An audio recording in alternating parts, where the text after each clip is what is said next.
he had a problem. He had a beautiful wife called Undigo. Undigo was beautiful, talented, and blessed with a melodic and beautiful voice. Whenever she sang, the villagers wondered if it was the gods that had decided to send forth the spirit of melody to fill mankind. But she was childless, and all her peers had given birth to children.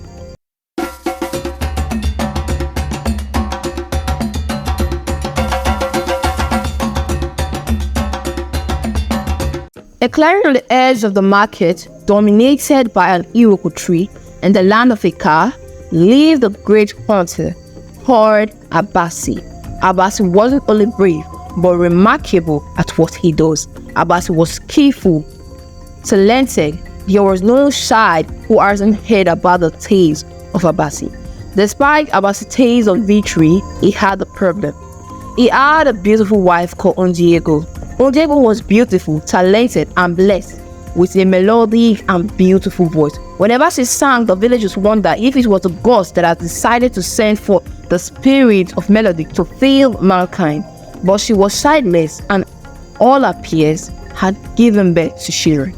She has turned to a laughingstock among the villagers, especially the village women.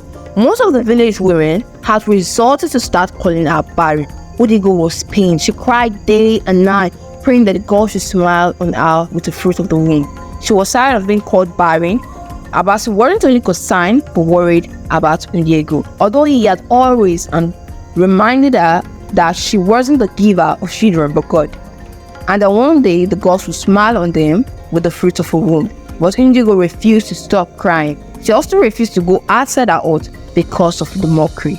One morning, Abasi has gone hunting as usual, but he was surprised to hear the cry of an infant child deep inside the forest. Out of curiosity, he ventured into the forest, listening closely to where the cry of the child was coming from. He hid behind an iroko tree, glancing back at the young mother, caressing her baby softly that won't stop crying. She carefully laid him inside a fishing basket. She stood up, leaving the child, but Abasi was more astonished when the woman transformed into a big snake, crawling back into the deep forest. He was scared and stunned. Words could not express his fear. He moved closer to the child. The child looked peaceful, staring back at Abasi. His eyes were green and were different from the eyes of a normal child. He knew he couldn't leave the child in the forest where wild animals reside. He quickly and skillfully wrapped the child from the basket. He returned home with the child. Undigo was charmed and immediately questioned her husband where he had found the child. Abasi explained to his wife without leaving any details. Undigo was termed a snake.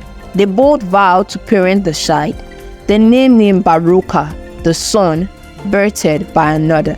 Baroka grew up different from other children his age. He loved animals, and on most occasions, Undigo has caught him talking to animals but snake. At the age of 7, he was able to communicate with them. He was brave, fearless. Undigo was worried, but Abasi assured her that it was a phase he had grew. One evening, when they were still eating, they heard a scream from the villagers. They hurried outside to meet the most gigantic and large snake they had ever beheld in their lifetime. At the very edge of their hut, the snake was large enough to overshadow them and kill them. Abasi and his wife were scared and frightened to their bone. The snake was not only ready to strike, but to kill them, when suddenly Baroka transformed into a bigger snake. Abasi and his wife were frightened and stunned that they ran back into their hut. Baroka and the gigantic snake fought till the gigantic snake fell down in defeat and dead. The village people were frightened watching the scene. Baroka ran towards the deep forest. Undigo tried running after him, but Abasi held her back. She cried her eyes out. She couldn't face the villagers' mockery. She prayed day and night, praying for Baroka to return to her safe and sound. The night before it came market day, Undigo dreamt of Baroka. She hugged him, asking him to return to her, but he shook his head, saying that he doesn't belong to our world, but he blessed Undigo with the fruit of womb. Undigo woke up from the dream. She didn't quite understand the dream, but she smiled, knowing that Baroka was safe and sound and has returned back to where he belonged. The next morning, Undigo was sick and threw up all she had eaten. Abasi in Warwick called the local herbalist to come check on his wife, but they were received a great news. Undigo was 2 weeks pregnant. 9 months later, Undigo gave birth to another baby boy. They named him after Baroka, Undigo Baroka, meaning the son birthed by another and same mother.